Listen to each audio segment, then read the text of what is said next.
Hey everybody, it's Synth Designer back again with another video.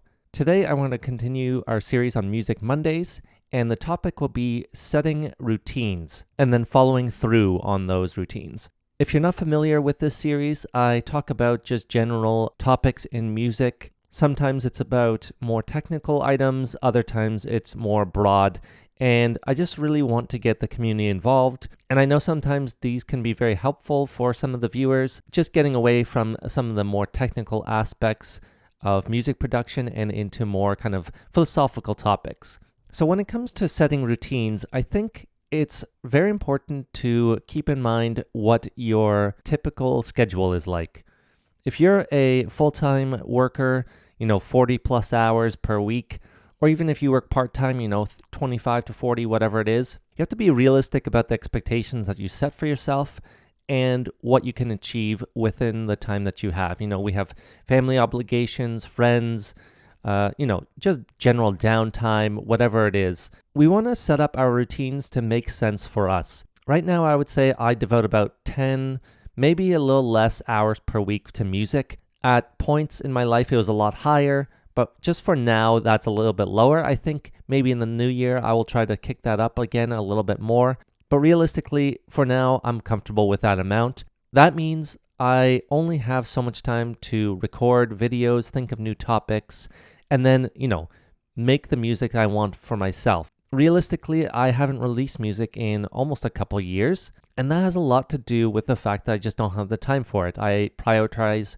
making videos for others and making preset packs. And so that's just part of my routine. If I really want to get better at music, kick up another gear for my own music production, I'd have to devote more time. I don't think I would be able to get much better at creating music with 5 to 10 hours a week. That would mean I would have to make sacrifices in my life to make sure that I stick to that kind of, say 10 to 20 hours per week. So hopefully you get the idea that if you really want to get better, you have to kind of think about what kind of sacrifices are you ready to make, and very basically, how many hours can you devote to it? If you happen to have 30, 40 hours, 50 hours to devote to music per week, that's great. You are going to be able to make some significant strides in very little time. I guarantee you, no matter what your level, if you're devoting that much time, you will make huge strides and you'll see results very quickly. However, I have a feeling for most of us, most people watching this channel, most people who are subscribed, you don't have that kind of time. So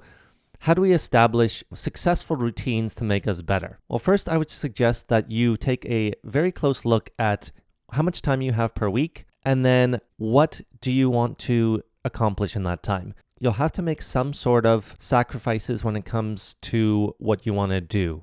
Say you have 10 hours. Well, break down what is most important to you in your musical journey. Do you want to learn more mixing? Do you want to learn more sound design?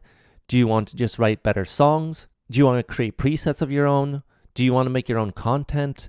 Whatever it is, think about those things and then prioritize maybe one or two of those things. In 10 hours per week, you will not have enough time to do everything. And so start focusing on those one or two items and then see where it takes you in maybe 6 months or a year or a couple years, whatever it is, and see how you progress during that time. With 10 hours a week, you are really in it for the long run because you will not see too many results in a short period of time. That's just the reality of it. That's just not enough time to be making huge strides. The other thing is, to be successful in those 10 hours, you really have to devote those 10 hours. We get very distracted and sidetracked by, our computers, our phones, whatever it is. Make sure that those 10 hours are about as tight as you can get for that entire time. Try to put your phone away. Try to make sure that if you have family obligations, that you tell them that, hey, during this time, I'd really like to be left alone just to work on whatever I want to work on. Now, this is not family advice. Please keep that in mind. I'm not giving you any sort of advice on how to speak to your spouses or children or parents, whatever it is. Just make sure that you try to figure out how to get that time to yourself. The last thing I want to mention is just make sure that your expectations are a little bit tempered and that you're not thinking that you're going to make huge strides in a short amount of time if you only have so many hours per week. It's very easy to listen to music that is so professionally done, so exceptional, and then we think that we could get there, within a year or two or in a short amount of time when we ourselves have very limited time. It's okay that you won't be quite as good for a while. It's okay that your music will frankly suck. That's fine. The most important part is when you establish a routine, you stick to it, you make incremental strides as you go along, and I guarantee you, you'll get better as you go. But you have to establish some sort of routine, see what kind of time you have, and then follow through on it. That is the best way to see those results and then go from there. Don't expect huge gains right away, and don't expect huge gains even in a longer period of time, like a year or two, if you only have so much time to work on things. Managing expectations will actually make you feel a lot better in the end if your expectations are a little lower. That way, the gains that you make will feel really good. And even if they're not quite there yet, you know that you'll have a baseline of knowledge and experience now to get to where you want to get in the end. Do you have any tips for others on how to establish routines and then how to stick with them? Let me know down in the comments below, and I'll see you all next time.